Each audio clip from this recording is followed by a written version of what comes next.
Subscribe to the channel and hear even more exciting stories. Chasing the truth, my battle against family deceit. Hey Reddit, I never thought I'd be that person, the one writing a novel about family secrets and betrayals for strangers online. But here I am, because sometimes the people who are supposed to love you the most are the ones who can shatter your world with the things they hide. Growing up, my family looked textbook normal from the outside. We lived in a quiet suburb, the kind with tree-lined streets and neighbors who wave but mind their business. My dad worked in insurance, my mom ran the local bakery. I, 28F, have a younger brother, Tyler, and an older sister, Jess. We weren't perfect, what family is, but we had traditions: pancake breakfasts on Sundays, movie nights, camping trips every summer. Looking back, though, the cracks were always there, just thin enough to ignore. Like how mom would freeze up anytime someone asked about her childhood, or how dad would get this tight, forced smile, if we brought up certain relatives. There were off-limits topics at the dinner table, questions met with silence or a sharp, "That's not important." When Jess started asking about grandma's old house, dad would change the subject so fast it felt almost rehearsed. I learned early to brush off those weird moments, to focus on the good. But the older I got, the more I felt those cracks widening. It was as if our happy family photo had a smudge nobody wanted to clean. I ignored it, until the day I stumbled onto something I couldn't unsee. It started innocently enough. A Sunday, rain tapping at the windows, me helping mom sort old boxes for the garage sale. That's when I found an envelope, thick and heavy, stuffed behind a stack of ancient yearbooks. My name was written on the front in Dad's handwriting, but the postmark was from another state, and the return address wasn't ours. That's when the first thread began to unravel, and I had no idea just how deep it would go. I probably should have left that envelope alone, but curiosity has always been my fatal flaw. I slipped it out from behind the yearbooks, heart thumping. My name, bold and underlined, stared back at me. Dad's handwriting, but with a return address from Ohio. A place we'd never lived, with a last name I didn't recognize. I called out for mom, but she was already in the backyard, distracted by her roses and completely oblivious to the storm I was about to unleash. So I opened it. Inside were a series of faded photographs, some old, black and white, others more recent, in color. There was a woman I'd never seen, smiling with my dad in a way that didn't look friendly. There was also a handwritten note, a single page, dated 12 years ago. The message was direct. "She deserves to know the truth, Tom. I can't keep your secret forever. D." I stared at the photos, the letter, my brain spinning. Was this D my aunt? An ex? Some family friend we'd conveniently forgotten? And what truth? What secret was so big that it required a warning, a threat even, after all these years? It was all so strange, and yet, deep down, not entirely surprising. I remembered flashes.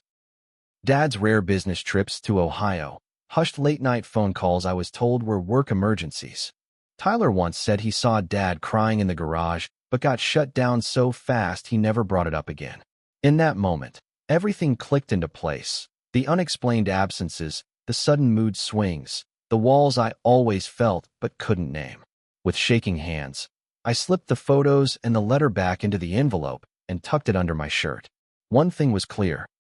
Something was very, very wrong. And if my family had spent this long hiding it, I knew it wasn't going to be easy to get the answers I needed. But for the first time, I was ready to stop pretending and start asking questions, no matter what I found. The envelope became my obsession. I hid it in my closet, taking it out late at night to study the photos and that single, ominous note. Every time I looked at them, a new question surfaced. Who was the woman? What did Dad do that was so unforgivable? Why was my name on the envelope? I couldn't sleep, replaying every weird family moment in my mind, searching for the hidden meaning. By day, I started testing the waters, subtle questions at dinner, offhand comments about Ohio, even a fake interest in our family tree. Mom stiffened every time I got close to the topic. Dad shut down completely, a wall of denial and vague answers. Jess, my older sister, warned me to let it go and accused me of stirring up drama. But Tyler, quiet, observant Tyler, watched me with worried eyes, like he knew I was about to set off a bomb. When gentle prodding failed, I got more creative. I scoured the attic for more old boxes, pretending to hunt for camping gear, but really searching for anything linked to Ohio. I combed through Dad's old emails and social media. Nothing but vanilla, but that just made it weirder. The deeper I dug, the more dead ends I hit. The secrecy was airtight. One night, driven by desperation and adrenaline, I tracked down the return address from the envelope. Google Maps showed a small house in a rural town. After a long debate with myself, I sent a cautious message to the only D. Rogers I could find on Facebook. "Hi, I think you might know my family. Could we talk?" It felt like crossing a line I could never uncross, but I couldn't turn back. The reply came quickly, almost as if they'd been waiting. "I was wondering when you'd reach out. We need to talk, soon." My heart pounded. For the first time, I realized the truth wasn't just hidden. It was alive, waiting for me to chase it all the way to the end, no matter who it hurt. I didn't sleep the night before my call with D. Rogers. My mind was a ping-pong table of anxiety and anticipation. When the moment finally came, I locked myself in my room and dialed the number D had sent.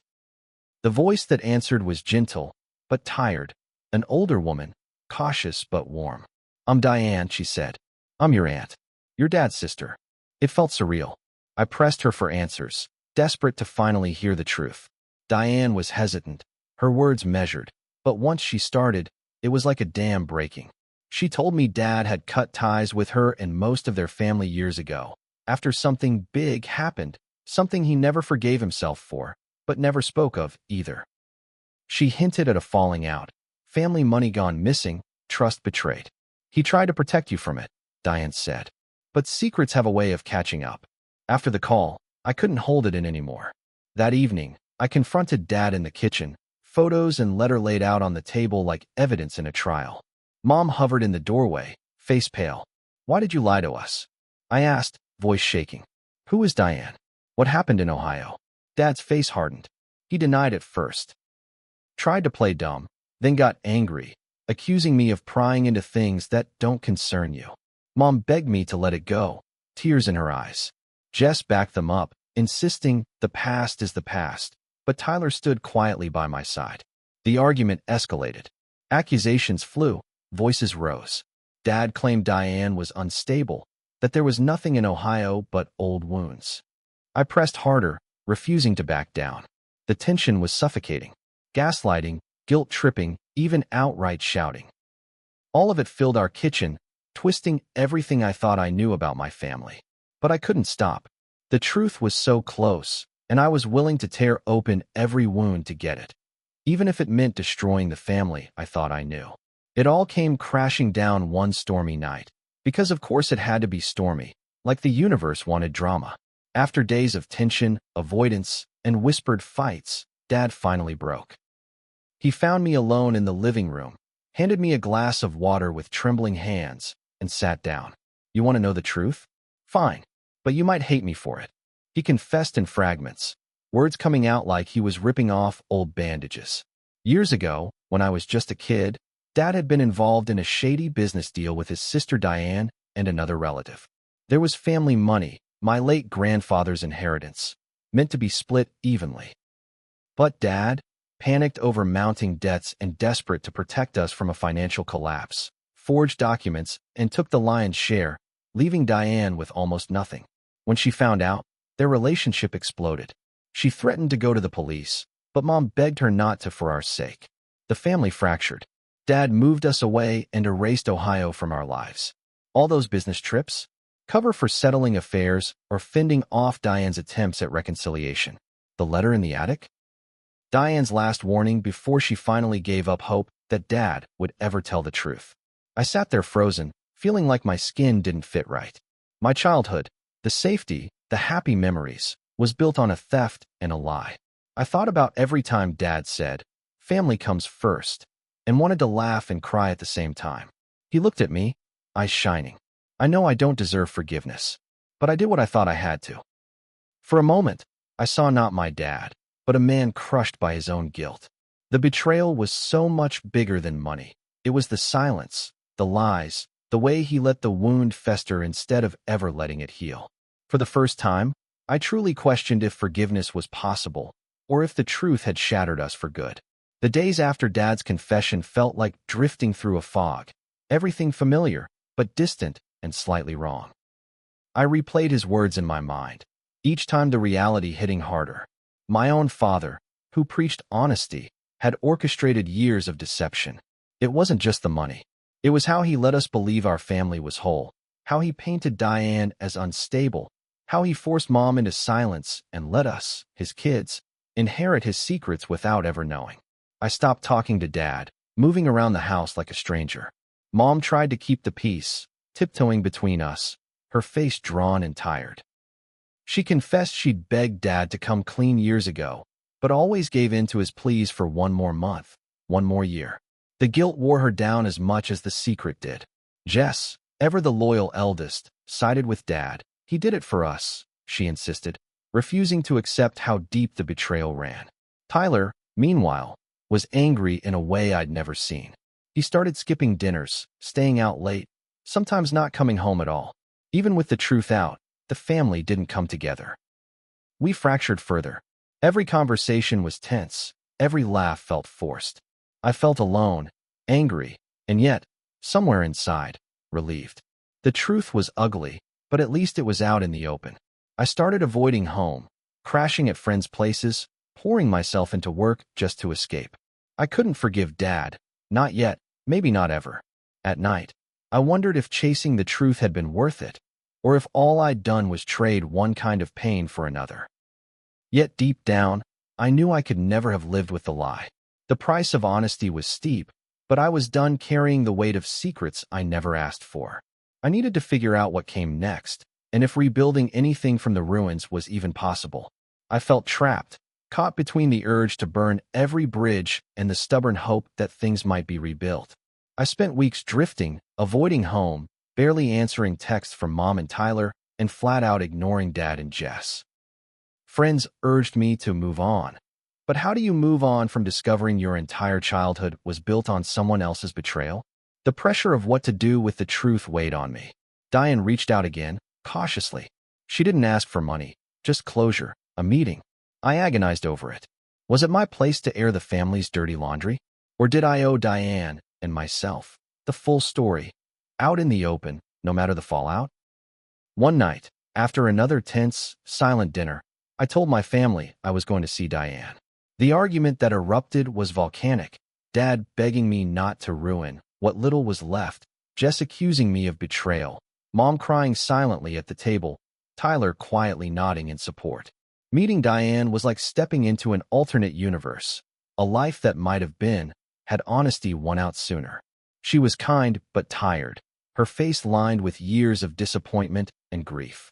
We talked for hours. About what Dad did, about her struggles, about the gaping wound left behind. I told her everything. Dad's confession, the fallout, my own guilt and anger. She didn't want revenge. She just wanted acknowledgement. We hugged at the end, a tentative start to something that felt like closure. Driving home, I realized I'd made my choice. I wasn't going to protect the lie any longer, but I also wouldn't let it poison the rest of my life. I would set my boundaries, build what trust one could, and let go of what I couldn't change. The secret was out. Now it was up to all of us to decide what came next. The weeks that followed were strangely quiet, a kind of uneasy truce hanging over our family. Dad withdrew, haunted by guilt, rarely leaving his study. Jess doubled down on her denial, refusing to talk about Diane or the inheritance, clinging to a version of our family that never really existed. Mom tried, in her gentle way, to mend what she could, inviting us for dinners, sending hopeful texts, suggesting therapy, but everyone was raw and unsure. Tyler and I grew closer. Late at night, we'd sit in the kitchen with mugs of tea, talking honestly for the first time in years. He admitted he felt betrayed not just by Dad, but by all the silence. It's like we were set up to fail, he said. I felt the same. Angry at Dad, sad for Mom, exhausted by Jess, but, most of all, tired of pretending we were okay. After my meeting with Diane, I kept in touch. We traded stories, sometimes awkward, sometimes healing. She forgave me for taking so long to reach out. I apologized for not knowing sooner. It wasn't the family reunion you see in movies, but it was real, messy, slow, but honest. Eventually, Mom agreed to talk to Diane. Their conversation was teary but cathartic. No magical healing, but a mutual promise not to let the past define every future conversation. Dad couldn't bring himself to face her, not yet. Maybe never. There was no dramatic reunion, no group hug. But as spring turned to summer, the air in our home felt lighter. The tension was still there, but so was a fragile new honesty. We'd never be the family we once pretended to be. Maybe we'd never be close again. But we could move forward, separately, together, imperfectly. And for the first time, that felt like enough. Looking back now, I realized that chasing the truth came with a price, but living with lies would have cost even more. My family is forever changed. We're not the picture-perfect unit we once pretended to be, but at least now what we have is real. Dad and I still aren't close. Sometimes, I see the weight of his guilt in his eyes and wonder if he'll ever forgive himself. Jess and I speak less often, each of us holding on to our boundaries, nursing our own versions of loss. Tyler and I, though, have built something stronger out of the wreckage, a bond that feels hard-won and true. Diane is part of my life now. We meet for coffee sometimes. We don't always talk about the past, but when we do, there's less pain and more acceptance. Mom is slowly learning to live without secrets, and while she'll always wish things had turned out differently, she's starting to forgive herself for not speaking up sooner. If you're reading this and find yourself at the crossroads between loyalty and honesty, here's my advice. The truth will hurt, but lies can poison everything good. Secrets rot a family from the inside out. Yes, you'll lose something when you pull them into the light. But what you gain is the chance for something genuine to grow. Don't protect people at the expense of your own peace. You're allowed to want better, to ask for the truth, and to walk away if your family won't give it. No matter how scary it feels, choosing honesty is the first step to healing, even if it means starting over. And remember, you can love your family and still hold them accountable. You can forgive, but you don't have to forget. The most important loyalty is to yourself and to the life you want to live, no matter what anyone else is hiding. It's been nearly a year since I first opened that envelope, and though the wound isn't fully healed, I'm no longer defined by it. There are still awkward silences at family gatherings, and some things, like the way Jess looks away when Diane's name comes up, might never fully mend. But there's also an honesty that never existed before, a strange relief in knowing that at least we're not hiding anymore. Dad and I keep our conversations polite, limited to birthdays and holidays, and that's okay.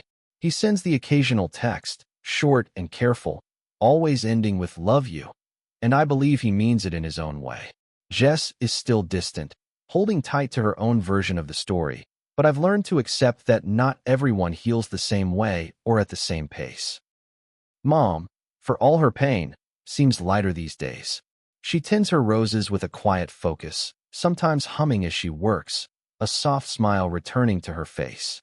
Tyler and I are closer than ever. We don't always talk about what happened, but we both know, without saying it, that we'll never let silence win again. As for Diane, she's become more than just a distant aunt or a living reminder of past mistakes. She's family. Sometimes we laugh about how long it took to find each other. Sometimes we cry over what we lost.